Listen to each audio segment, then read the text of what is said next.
സന്തോഷമുണ്ട്, എനിക്ക് ഒത്തിരി സന്തോഷം. ഡയറക്ടറാണ് ആദ്യത്തെ അവാർഡ് തരുന്ന ആൾ, അപ്പൊ അദ്ദേഹം പറയുന്നത് ഓക്കെ പറയുന്നതാണ് ഏറ്റവും വലിയ അവാർഡ്. പിന്നെ പടം റിലീസ് ചെയ്ത് നിങ്ങൾ മീഡിയയിലുള്ള എത്രയോ പേര് അപ്രീഷിയേറ്റ് ചെയ്തു. ഓരോരുത്തരും അപ്രീഷിയേറ്റ് ചെയ്യുന്നത് ഓരോ പുരസ്കാരങ്ങളാണ്. പടം കണ്ട പ്രേക്ഷകർ ഓരോ തവണ നന്നായിരിക്കുന്നു എന്ന് പറയുമ്പോഴും ഹൃദയപൂർവ്വം ഒരു പുരസ്കാരമായിട്ടാണ് ഞാനത് സ്വീകരിക്കുന്നത്. അപ്പൊ അത് തീർച്ചയായിട്ടും സർക്കാർ തലത്തിൽ നിന്ന് അതിന്റെ ഒരു അംഗീകാരമായിട്ട് നമുക്കൊരു സ്കൂളിലൊരു പ്രോഗ്രസ് റിപ്പോർട്ടിൽ തന്നെ ഒരു മാർക്ക് കിട്ടുന്ന പോലെയാണ് ഫസ്റ്റ് പ്രൈസ് കിട്ടുന്ന പോലെ. ഓക്കെ, ഉർവശി അങ്ങനെ 6ാം തവണ സ്റ്റേറ്റ് അവാർഡ് വാങ്ങി. ബെസ്റ്റ് ആക്ട്രസിലുള്ള ഏറ്റവും മികച്ച നടിക്കുള്ള അവാർഡ് വാങ്ങി. ഇനി ഈ ഒരു സമയത്ത് ഔദ്യോഗികമായിട്ട് നമുക്ക് ആ ഒരു കാര്യം കൊണ്ട് ചെയ്യാം, അങ്ങോട്ട് നിർവഹിക്കാം. പല ആളുകളും മഞ്ജു വാര്യരെയും അതുപോലെ തന്നെ നയൻതാരയും ഒക്കെയാണ് ലേഡി സൂപ്പർ സ്റ്റാർ എന്ന് പറയുന്നത്. ഒരുപക്ഷെ ലേഡി സൂപ്പർ സ്റ്റാർ എന്ന പദവി, ആ പദവിക്ക് ഏറ്റവും അനുയോജ്യമായിട്ടുള്ള പേരെന്താ അറിയോ? അത് ഉർവശി എന്ന പേര് മാത്രമാണ് എന്ന് ഞാൻ ഈ ഒരു നിമിഷത്തില് പറയാണ്. അപ്പോ ലേഡി സൂപ്പർ സ്റ്റാർ ആയിട്ടുള്ള ഉർവശിക്ക് ഈ വർഷത്തെ സ്റ്റേറ്റ് അവാർഡ് കിട്ടി. ഒരുപക്ഷെ മമ്മൂക്കയ്ക്ക് ഈ അവാർഡ് കിട്ടാത്തതുമായി ബന്ധപ്പെട്ട് വലിയ രീതിയിലെ ചർച്ചകൾ നടന്നുകൊണ്ടിരിക്കുന്നു. പക്ഷെ മമ്മൂക്ക തന്നെ രംഗത്ത് വന്നുകൊണ്ട് പറഞ്ഞാൽ നിങ്ങൾ കാണുന്നത് അവാർഡ് ജേതാക്കളായ എല്ലാവർക്കും അഭിനന്ദനങ്ങൾ എന്നാണ് മമ്മൂക്ക പറഞ്ഞത്. മമ്മൂക്കയ്ക്ക് ഈ ഒരു അവാർഡിന്റെ ആവശ്യമുണ്ടോ എന്ന് ചോദിച്ചാൽ ആവശ്യമൊന്നുമില്ല. സ്റ്റേറ്റ് അവാർഡും ഇല്ല, നാഷണൽ അവാർഡും ഇല്ല. രണ്ടിലും ഇഞ്ചോടിഞ്ച് എല്ലാ വർഷവും അദ്ദേഹം മത്സരിക്കാനുണ്ടാവും. കാരണം അദ്ദേഹം ചെയ്യാത്ത ഒരു എന്താ പറയാ ക്യാരക്ടറുകളില്ല. ഇപ്പൊ കഴിഞ്ഞ സൂക്കയുടെ ഇതിന്റെ ഇടയിൽ ട്രെയിലറിന്റെ ഇടയിൽ പറഞ്ഞ സാധനമുണ്ട്, നമ്മൾ ചെയ്യാത്ത റോളൊന്നുമില്ല ബായ്. അതെന്നെ പറയാനുള്ളത്. മമ്മൂക്ക റോളുകളോട് കൂടിയിട്ട് എത്ര തലമുറകൾ മാറി മറിഞ്ഞാലും ഇങ്ങനെ വന്നോണ്ടിരിക്കും. ഓക്കെ, അപ്പോ ഉർവശിയുടെ വളരെ നിഷ്കളങ്കമായിട്ടുള്ള ആ ഒരു കാര്യങ്ങളൊന്ന് കേൾക്കാം. 6ാമത്തെ അവാർഡ് പാർവതി ഓപ്പോസിറ്റ് ഉണ്ടായിരുന്നതുകൊണ്ടാണ് അത്രയും നന്നായിട്ട് ഒരു ഇതിൽ വർക്ക് ചെയ്യാൻ പറ്റിയത്. അപ്പോൾ തീർച്ചയായിട്ടും പാർവതി അതിൽ തീർച്ചയായിട്ടും അർഹിക്കുന്നു ആ കുട്ടി. അത് എനിക്ക് തോന്നുന്നുണ്ട്. പാർവതിയും അത്രയും മികച്ച പ്രകടനമായിരുന്നല്ലോ നടത്തിയത്. കരഞ്ഞാൽ അതങ്ങ് പെയ്തൊഴിയും. ഇത് കരയാതെ ഇവിടം വരെ വെച്ച് നിർത്തുന്നത്. എനിക്ക് വൈകിട്ട് പോകുമ്പോൾ ഒരു 2ാമത്തെ 3ാമത്തെ ദിവസം ഈ ഞരമ്പൊക്കെ വേദന എടുക്കും. ഉള്ളൊഴുക്ക് എന്ന സിനിമ കണ്ടവർക്കറിയാം ഉർവശി എന്ന് പറയുന്ന ആക്ട്രസിന്റെ അതിമാരകമായിട്ടുള്ള ആക്ടിങ്. ഒരു രക്ഷയുമില്ലാത്ത നടി എന്നാണ് പറയാം.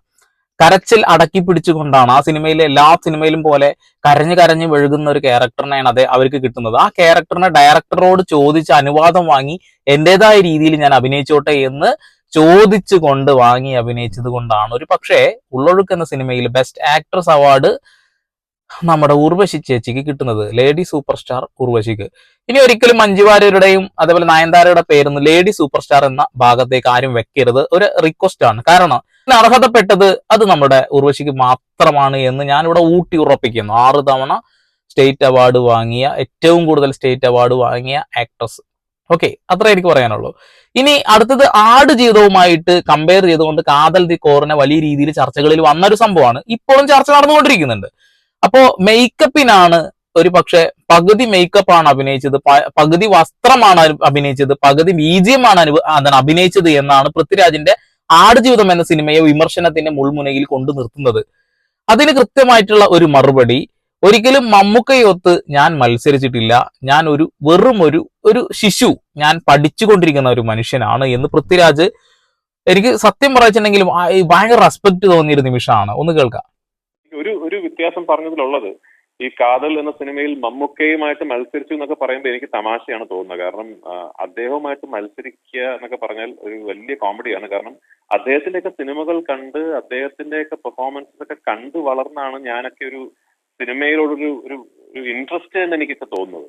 ഇന്നും മലയാളത്തിലെ ഗോൾഡ് സ്റ്റാൻഡേർഡ് എന്ന് പറയുന്നത് മമ്മൂക്കയും ലാലേട്ടനും ഒക്കെ തന്നെയാണ്. അപ്പോ ഇന്ന് ഈ അവാർഡ് നിശ്ചയിച്ച ജൂറിക്ക് ഓക്കെ, ഈ അവാർഡ് ഇദ്ദേഹത്തിനാണ് കുറച്ചുകൂടെ ഡിസേർവിംഗ് എന്ന് തോന്നി എന്നുള്ളതല്ലാതെ മമ്മൂക്കയുമായിട്ടൊരു മത്സരം ഒന്നും ഒരിക്കലും നടക്കാൻ പോകുന്നില്ല. അദ്ദേഹത്തിന്റെ കാതൽ എന്ന സിനിമയുടെ പെർഫോമൻസ് വാസ് ഔട്ട്സ്റ്റാൻഡിങ്. ആ സിനിമ മാത്രമല്ല, കഴിഞ്ഞ ഒരു വർഷക്കാലത്തിൽ നമുക്ക് ചെയ്ത ഒരുപാട് സിനിമകളിൽ ശരിക്കും ലാൻഡ്മാർക്ക് പെർഫോമൻസസ് ക്രിയേറ്റ് ചെയ്യാൻ സാധിച്ചുള്ള ഒരു ആർട്ടിസ്റ്റാണ് അദ്ദേഹം. അപ്പൊ അത് എനിക്കിനിയും എന്നെ പോലെയുള്ള ആർട്ടിസ്റ്റുകൾക്ക് ഇനിയും വരും ഒരുപാട് വർഷക്കാലത്തേക്ക് ഒരു വലിയ ബേക്കൺ ഓഫ് ഹോപ്പാണ് മമ്മൂക്കയെ പോലുള്ള ആർട്ടിസ്റ്റുകൾ.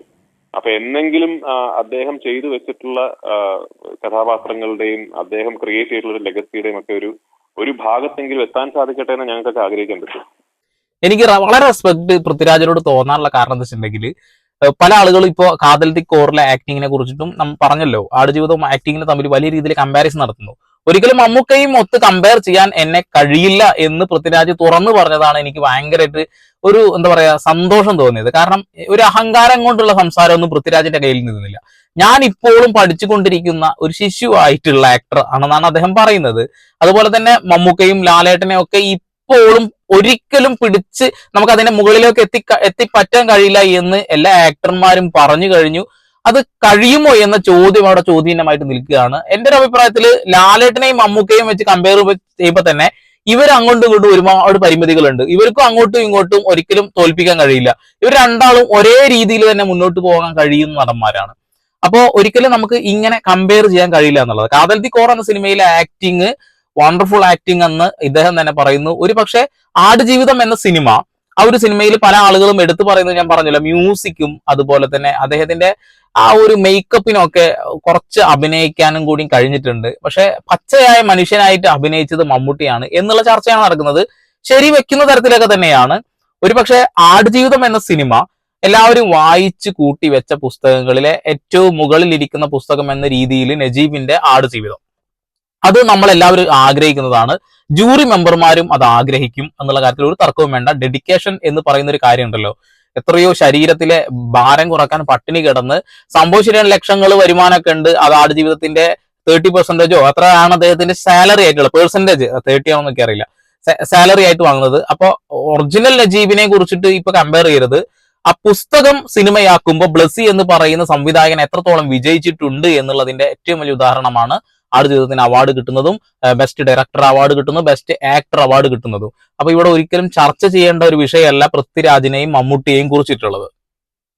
ഏറ്റവും വലിയ ഭാഗ്യം എന്ന് പറയുന്നത് വേറിട്ട ഫിൽം മേക്കേഴ്സ് നമ്മളിൽ വേറിട്ട കഥാപാത്രങ്ങൾ കാണുക എന്നുള്ളതാണ്. ശരിക്കും അപ്പോഴാണ് നമ്മുടെ പെർഫോമൻസസും നമ്മൾ സ്ക്രീനിൽ തെളിയുന്നതിലൊക്കെ വ്യത്യാസം വരുന്നത്.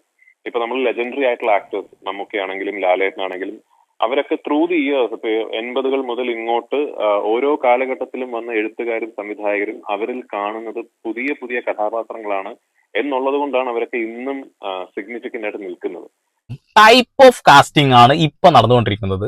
അത് മമ്മൂട്ടിയും മോഹൻലാലിനെയും തേടി വന്ന സംവിധായകരുടെ പ്രത്യേകത എന്ന് വെച്ചിട്ടുണ്ടെങ്കിൽ, മമ്മൂട്ടിയിൽ ഇന്ന ക്യാരക്ടർ അത് വർക്കൗട്ട് ആവും, മോഹൻലാലിൽ ഇന്ന ക്യാരക്ടർ വർക്കൗട്ട് ആവും എന്ന് പറഞ്ഞുകൊണ്ട് കൃത്യമായിട്ട് അവരത് ഉപയോഗിച്ചത് കൊണ്ട് തന്നെയാണ് മമ്മൂട്ടിയും മോഹൻലാലും ഇപ്പൊ നമ്മുടെ എന്താ പറയാ നെഞ്ചിനകത്ത് സ്ഥാനം പിടിച്ചിരിക്കുന്നത്. ഇപ്പൊ കുറെ കാലങ്ങളോളം മാറ്റങ്ങൾ വന്നപ്പോ മോഹൻലാൽ കുറെയൊക്കെ മാറ്റങ്ങൾ വന്നു. അപ്പോ സ്ക്രിപ്റ്റ് സെലക്ഷനിൽ വന്ന മാറ്റങ്ങളൊക്കെ ഇവരെ നല്ല രീതിയിൽ ബാധിച്ചിട്ടുണ്ട്. അപ്പൊ എന്നും പുതുമ തേടി വരുന്ന സംവിധായകർക്ക് ഇവർ രണ്ടുപേരും അവസരങ്ങൾ കൊടുക്കണം എന്ന് തന്നെയാണ് ഈ വിഷയത്തിൽ എനിക്ക് പറയാനുള്ളത്. കാരണം പൃഥ്വിരാജ് ആഗ്രഹിക്കുന്ന കാര്യങ്ങൾ പറഞ്ഞില്ലേ, അതായത് ഒരുപാട് സിനിമകൾ വ്യത്യസ്ത തരത്തിലുള്ള ജോണേഴ്സിലുള്ള ക്യാരക്ടേഴ്സിന് അദ്ദേഹത്തിനെ തേടി വന്നിട്ടുണ്ട്. പക്ഷെ ഒരു ഡ്രാമ നിറഞ്ഞ അഭിനയം അദ്ദേഹത്തിന് ഉണ്ട് എന്നുള്ള ഒരു കാര്യം ഇവിടെ ഉയർന്നു നിൽക്കുന്നുണ്ട്. പല ആളുകളും അതേ അഭിപ്രായത്തോട് തന്നെയാണ് മുന്നോട്ട് പോകുന്നത്.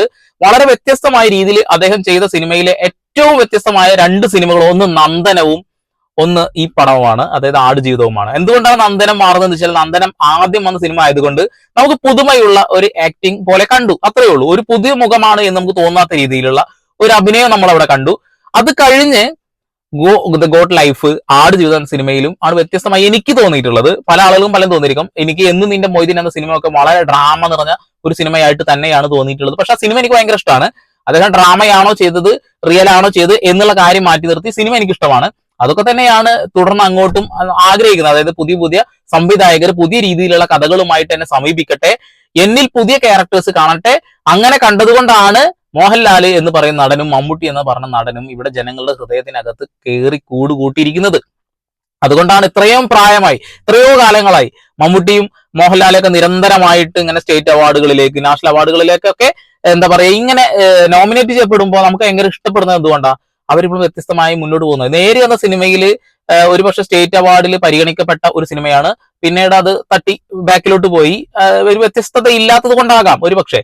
അപ്പൊ കുറെ കാലങ്ങളായിട്ട് മമ്മൂട്ടിയിൽ നിന്നും വ്യത്യസ്തമാക്കുന്നത് എന്താ വെച്ചിട്ടുണ്ടെങ്കിൽ പുതിയ രീതിയിലുള്ള കഥ തെരഞ്ഞെടുക്കുന്നതല്ല. പൃഥ്വിരാജ് തന്നെ തുറന്നു പറഞ്ഞപ്പോഴാണ് ശരിക്കും പറയുന്നുണ്ടെങ്കിൽ ശരിക്കും ഒരു അഹങ്കാരമില്ലാത്ത എന്തും അംഗീകരിച്ചു തരാൻ കഴിവുള്ള ഒരു നടനായിട്ട് പൃഥ്വിരാജ് മാറുന്നത് എന്നുള്ളതാണ്. അങ്ങനെ കാണുമ്പോൾ സംവിധായകർ എന്നിൽ വേറെ വേറെ കഥാപാത്രങ്ങൾ കാണുമ്പോഴാണ് എനിക്ക് വേറിട്ട പെർഫോമൻസസ് ക്രിയേറ്റ് ചെയ്യാൻ സാധിക്കുക. ഒരു ആക്ടർക്ക് തന്റെ സോളിറ്റ്യൂഡിൽ ഒറ്റയ്ക്ക് ഒരു പെർഫോമൻസ് ക്രിയേറ്റ് ചെയ്യാൻ സാധിക്കുമെന്ന് വിശ്വസിക്കുന്ന ആളല്ല ഞാനൊരു സംവിധായകൻ കൂടി ആയതുകൊണ്ട് അത് പറയുന്നതിൽ കുറച്ച് അഭംഗി ഉണ്ടായിരിക്കാം. പക്ഷെ ഒരു ആക്ടറിന്റെ പെർഫോമൻസിന്റെ ഒരു വലിയ ക്രെഡിറ്റ് ആ സിനിമ ചെയ്യുന്ന സംവിധായകന് കൂടി ഉള്ളതാണ്. ആടുജീവിതം എന്ന സിനിമയ്ക്ക് എന്ത് അവാർഡ് കിട്ടിയാലും അത് എനിക്ക് കിട്ടിയതാണെങ്കിലും ബ്ലസ്സിക്ക് കിട്ടിയതാണെങ്കിലും ആർക്ക് കിട്ടിയതാണെങ്കിലും അത് ഓരോ ആളുകളുടെ ഇൻഡിവിജ്വൽ ആയിട്ട് കിട്ടുന്ന അക്കൗണ്ടല്ല അവാർഡല്ല. അത് പൂർണ്ണമായിട്ടും ആടുജീവിതം എന്ന് പറയുന്ന സിനിമയുടെ ഫുൾ ക്രൂ മെമ്പേഴ്സിനും കൂടി അവകാശപ്പെട്ടതാണെന്നാണ് അദ്ദേഹം പറയുന്നത്. അതുപോലെ മമ്മൂട്ടിയുമൊത്ത് എന്നെ ഒരിക്കലും നിങ്ങൾ കമ്പയർ ചെയ്യുന്നവരാണ് വിഡ്ഢികൾ. കാരണം ഞാനും മമ്മൂട്ടിയും തമ്മിൽ കടലും ഒരു കിണറും തമ്മിലുള്ള വ്യത്യാസമാണ്. അത്രയും വലിയ സാഗരമാണ് മമ്മൂട്ടി. അതിൽ നിന്ന് നമ്മൾ ഒരുപാട് പഠിക്കാനുണ്ട്. മമ്മൂട്ടിയിൽ നിന്ന് നമുക്ക് എന്തൊരു വിക്കിപീഡിയ, എൻസൈക്ലോപീഡിയ, എന്താ പറയാ, ഒരു തുറന്നു വെച്ച പുസ്തകമാണ് അഭിനയത്തിന്റെ പാഠവങ്ങളിൽ. ഒരു പക്ഷേ വർഷങ്ങൾ ഒരുപാട് കഴിയുമ്പോൾ സ്റ്റേറ്റ് അവാർഡിനേക്കാളും വാല്യുബിൾ ആയിട്ടുള്ള ഒരു അവാർഡ് മമ്മൂട്ടി അവാർഡായിട്ട് മാറാനുള്ള ഒരു സാധ്യതയുണ്ട് അല്ലെ. അത്രേ ഉള്ളൂ. ഇപ്പോ ഒരുപാട് അങ്ങനെയുള്ള അവാർഡുകളൊക്കെ ഉണ്ട്. ഓക്കെ, അപ്പോ എനിക്ക് സ്റ്റേറ്റ് അവാർഡും നാഷണൽ അവാർഡും ഒന്നും ഇനി വേണമെന്നില്ല. എനിക്ക് ജനങ്ങൾ എന്റെ സിനിമ കാണുകയും എന്റെ സിനിമ സ്വീകരിക്കുന്നുണ്ടോ എന്ന് മാത്രമേ എനിക്ക് നോക്കാനുള്ളൂ. മമ്മൂക്ക പറഞ്ഞു കഴിഞ്ഞു.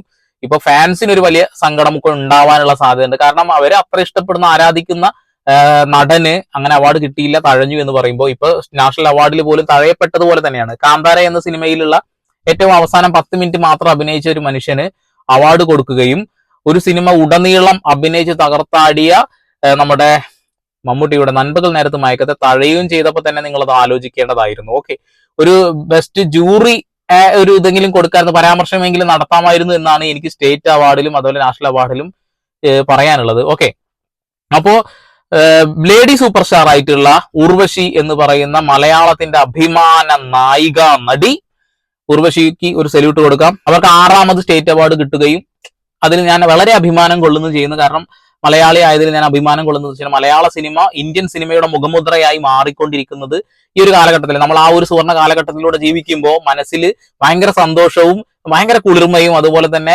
രോമാഞ്ചിഫിക്കേഷൻ ഒക്കെ വരികയാണ്. അതുപോലെ തന്നെ തനിക്ക് കിട്ടിയ അവാർഡ് 3ാമത്തെ state award best actor award വാങ്ങിയിട്ട് പൃഥ്വിരാജ് പറഞ്ഞ വാക്കുകളും ഒരു പക്ഷെ നമ്മളെ രോമാഞ്ചം കൊള്ളിക്കുന്നത് തന്നെയാണ്. മമ്മൂട്ടിയെയും മോഹൻലാലിനെയും വെച്ച് തന്നെ ഒരിക്കലും കമ്പയർ ചെയ്യരുത്. അവരെ കണ്ടുകൊണ്ടാണ് ഞങ്ങൾ പഠിച്ചുകൊണ്ടിരിക്കുന്നത്, ഇപ്പോഴും അത് തുടർന്നുകൊണ്ടിരിക്കുന്നു എന്നുള്ളതാണ്. ഓക്കെ, നമ്മുടെ ചാനൽ ഇഷ്ടപ്പെടുന്നുണ്ടെങ്കിൽ ഒന്ന് ഷെയർ ചെയ്യുക, ലൈക്ക് ചെയ്യുക, കമന്റ് ചെയ്യുക, കൂടുതൽ ആളുകളിൽ എത്തിക്കുക, ബെല്ലൈക്കൻ എനേബിൾ ചെയ്യാൻ മറക്കാതിരിക്കുക. ഓക്കെ, അപ്പൊ നമ്മൾ പുതിയ വാർത്താ വിശേഷങ്ങളുമായി വീണ്ടും വരും. അതുവരെ സന്ദീപ് സൈനിങ് ഓഫ്.